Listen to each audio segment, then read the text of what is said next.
perhaps helps to go back a little bit in time because there was a real sea change in the homestead exemption a few years ago. Prior to that change, there were several tiers on on exactly what the homestead was, whether you were married, whether you were over 65, and it was a little bit complicated and also a bit stingy.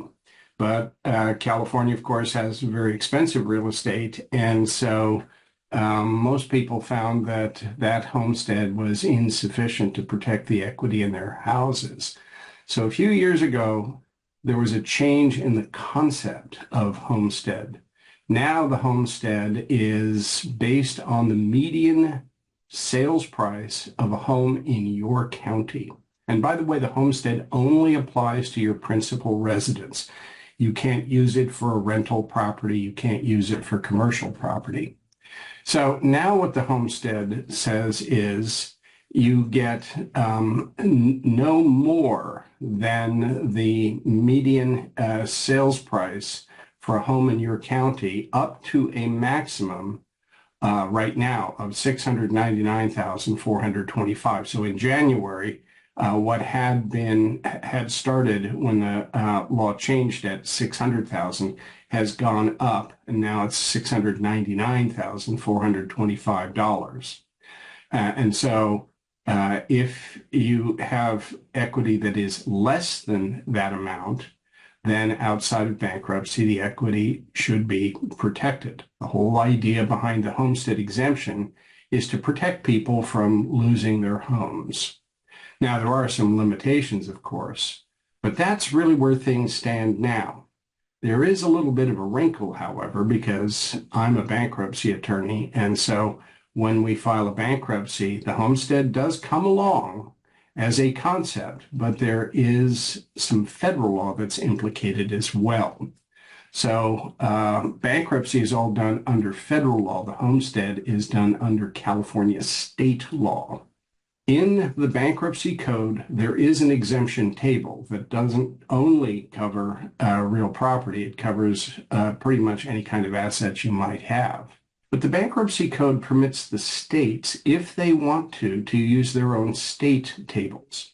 California is unique among the states in that we have two exemption tables, one for homeowners with equity in their principal residences, the other for everybody else, what I colloquially refer to as the renters table.